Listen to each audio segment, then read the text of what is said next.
안녕하세요. 사랑의 주님이 우리와 함께 하십니다. 우리와 함께 하시는 주님을 찬양합니다. 기도합시다.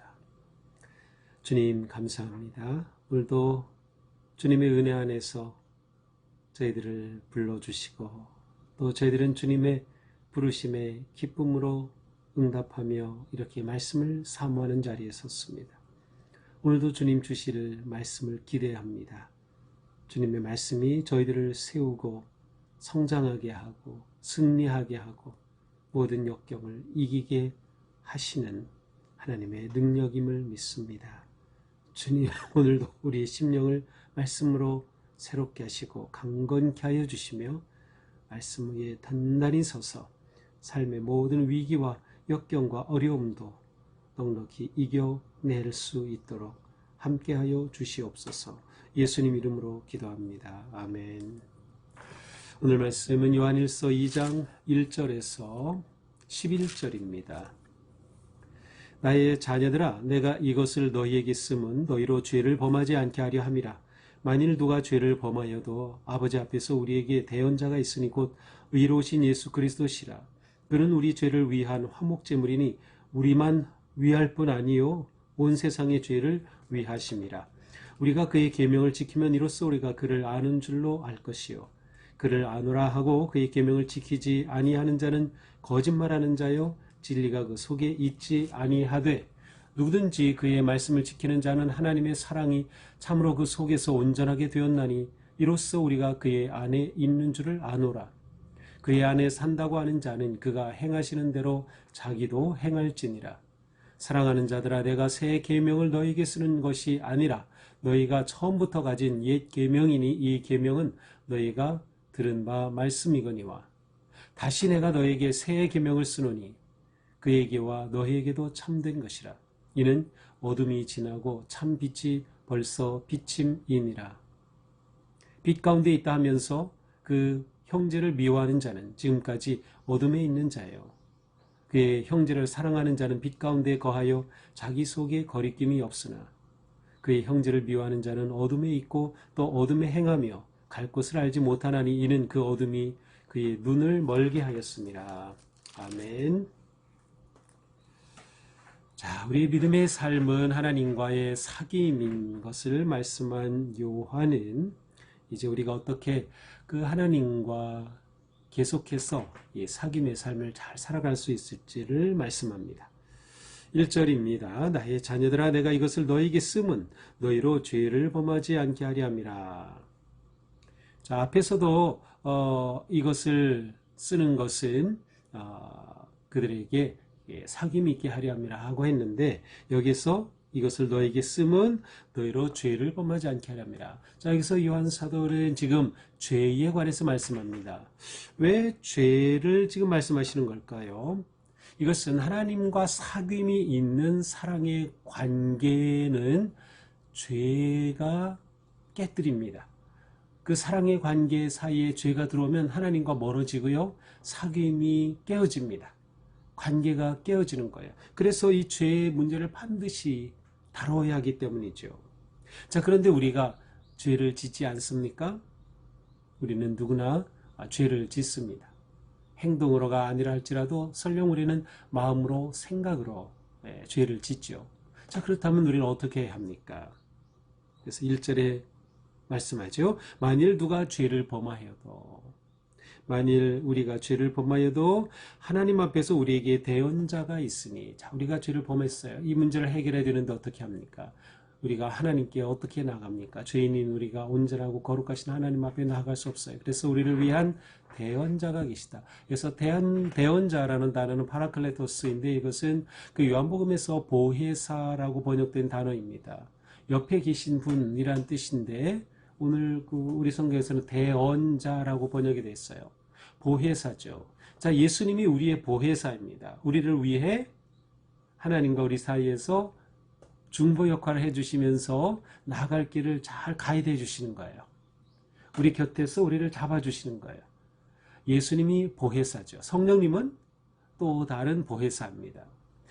예수님이 우리의 보혜사가 되어주셔서 대언자가 되어주시니 곧 의로우신 예수 그리스도다. 자, 그분이 그러면 우리를 위해 어떻게 하십니까? 3절, 2절, 우리 죄를 위한 화목제물이다. 자, 예수 그리스도께서 우리를 위해 화목제물이 되셨어요. 레위기 7장 이하에 보면 화목제물에 관해 나오죠. 이 화목제물은 하나님 앞에서 죄사함을 받아서 하나님과의 관계가 회복되는 겁니다. 화목을 회복하는 거예요.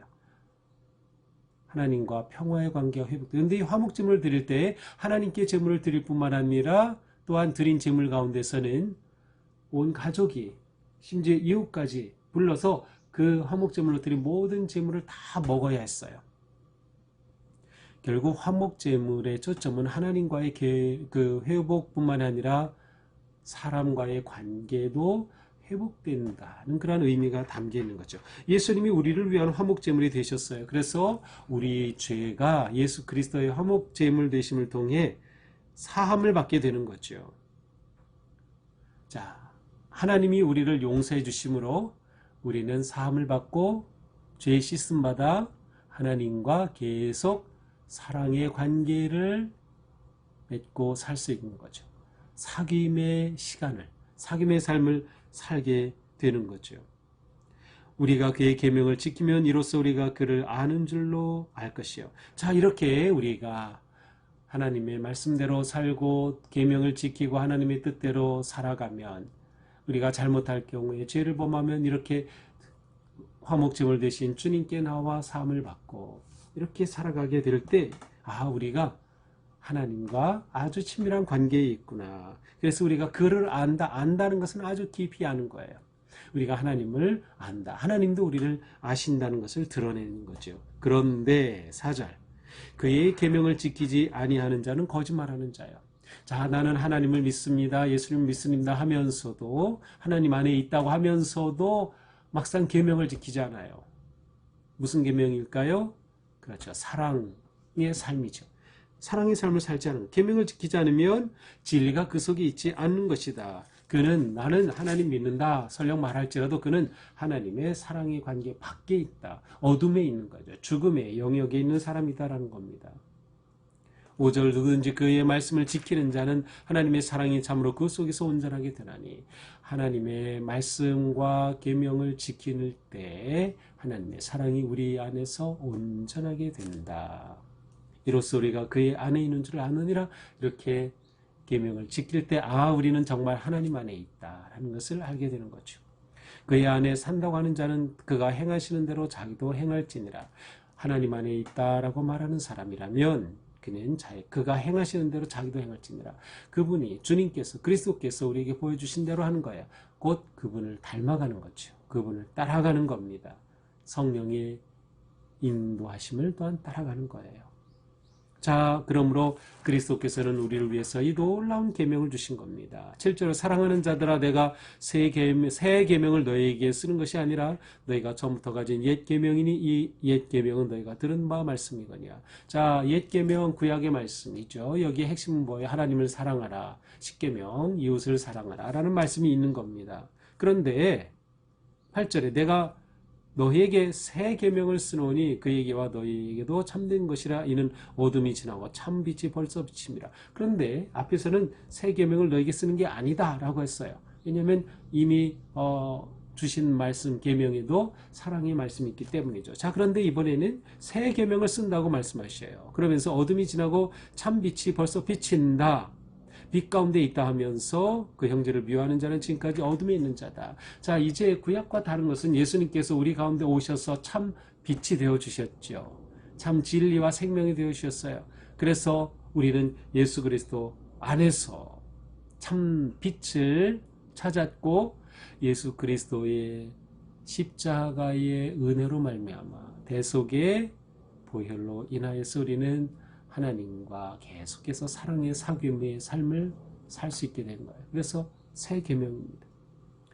그러므로 우리가 빛 가운데 있다고 하면서 형제를 미워한다, 그것은 계명을 지키지 않는 거죠. 계명을 지키지 않으면 그것은 계명 안에 있는 게 아니다. 하나님 안에 있는 것이 아니다라는 겁니다. 그의 형제를 사랑하는 자는 빛 가운데 거하여 자기 속에 거리낌이 없으나 그러므로 계명에 순종하여 사랑하며 사는 삶, 형제를 사랑하는 삶은 거리낌이 없어요. 하나님의 말씀 앞에 계명 앞에 거리낌이 없이 살아요. 그러나 형제를 미워하는 자는 어떻게 돼요? 어둠에 있고 어둠에 행할 것을 알지 못하니 어둠이 그의 눈을 멀게 했습니다. 분별력을 잃어버려요. 사랑의 삶의 길을 놓쳐버려요. 그래서 자기 안에 갇혀버린 거죠. 하나님 안에 있다, 빛 가운데 있다라고 말은 하지만 이처럼 행함이 없다고 하면, 사랑이 없다고 하면 그것은 빛을 떠난 어둠에 속한 삶이 되고 만다고 하는 것이죠. 자, 그러므로 새 계명, 예수 그리스도 안에서 완성된 이 사랑의 새 계명은 무엇을 보여줍니까? 그 그리스도 안에 있으면 우리는 새 계명을 받은 새 계명을 살아가는 사랑의 삶이고, 사랑의 삶은 빛의 삶이고, 빛의 삶은 생명의 삶이에요. 이 삶을 끊임없이 행함으로 우리는 하나님 안에 있음을 보여주죠. 그러나 말로는 아무리 그렇다 하더라도 실제로 행함이 없다면 그 삶은 어둠에 속한 것이고, 어둠에 속한 자는 미워하는 삶을 살고 사랑할 줄을 모르는 거죠. 그렇게 되면 결국 어둠에 갇히고 어둠에 눈이 가려져서 분별력을 잃은 그러한 상황이 되고 말아요. 이는 그 어둠이 그의 눈을 멀게 하였음이니라. 자, 우리는 이 사랑의 삶이 하나님께서 예수 그리스도를 통해 우리에게 주신 놀라운 새 계명의 기림을 볼 수 있어요. 그러기 위해서 우리는 어떻게 될까요? 예수님의 사랑을 깊이 알아야 합니다. 체험해야 되는 거죠. 아, 예수님이 이렇게 나를 사랑해 주셨구나. 어떻게 대속제물이 되어 주셔서 나를 사랑해 주셨구나. 이렇게 나를 사랑해 주신 것은 우리를 또한 사랑의 삶으로 초대해 주시는 거구나. 하나님과 사귐이 있는 사랑의 삶으로. 그리고 그 사랑의 삶은 계속되어지는 겁니다. 계속되는 삶은 결국 늘 하나님 앞에 나와 우리의 죄를 회개하며 그리스도의 대속의 은혜를 입고 살아가는 삶이 되는 것이죠. 자, 오늘 말씀을 보면서 우리는 또한 성도의 삶은 어떤 삶? 새 계명의 삶이다. 자, 새 계명의 삶의 핵심은 그 사랑의 삶이죠. 사랑의 삶. 요한 사도는 이 사랑의 삶을 어떻게 하라는 거예요? 실천하라는 거예요. 행함이 있어야 된다는 거죠. 그 야고보서의 그런 말씀도 좀 그런 뉘앙스가 있죠. 그렇습니다. 실천해야 돼요. 행함이 없으면 안 되는 것이다. 이렇게 행하는 것 자체가 곧 우리가 빛의 길을 걸어가는 모습입니다. 하나님과 사귐 가운데 살아가는 모습이에요. 이렇게 하지 않으면 어떻게 돼요? 어둠에 빠지고 분별력을 잃어버리고 미움에 빠져요. 미움에 빠지면 자기만 힘들어요. 자기가 하나님의 빛으로 닿지 못하는 거죠. 우리의 삶은 빛의 길을 걷는 삶이다. 그렇습니다. 우리는 서로 사랑하며 빛의 길을 행복하게 걷는 성도입니다. 하나님께서 우리를 위해 예수 그리스도의 십자가의 은혜로 이 길을 열어주셨습니다. 주님이 나의 대속자가 되시고 보혜사가 되신다 하는 것을 우리가 놓치면 안 되겠죠. 오늘 말씀을 생각하면서 오늘 우리의 삶이 사랑의 삶, 용서의 삶, 또 서로 함께하는 그런 사귐의 기쁨이 넘치는 복된 삶 되기를 주님의 이름으로 축복합니다. 기도합시다. 주님 감사합니다. 하나님은 신실하셔서 저희들을 위하여 생명의 언약을 베풀어 주셨고 우리와 사랑의 언약을 맺어 주셨고 사랑의 언약을 통하여 우리가 주님의 계명을 행하는 길로 인도하여 주심에 감사드립니다. 그러나 저희들은 때때로 그 길을 벗어나고 주님을 배반합니다. 주님, 저의 죄를 용서하여 주옵소서. 언제나 주님 앞에 바로 서게 하여 주시고 대속의 은혜를 입어 깨끗하고 거룩하게 주님과 깊은 사귐의 기쁨을 누리게 하여 주시옵소서. 우리의 삶이 사랑을 실천하는 삶, 용서하는 삶, 주님과 함께하는 삶이 되어서 어떤 상황에서도 이 생명의 길을 놓치지 않고 이 세상의 어둠에 빠지지 않으며 오직 주님의 은혜 안에 거하는 우리가 되게 하여 주시옵소서. 예수님 이름으로 기도합니다. 아멘. 네, 오늘도 주님의 은혜 안에서 우리의 삶이 더욱 기쁘고 행복한 바로 사랑의 사귐이 있는 그런 행복한 삶 되기를 축복합니다. 사랑합니다.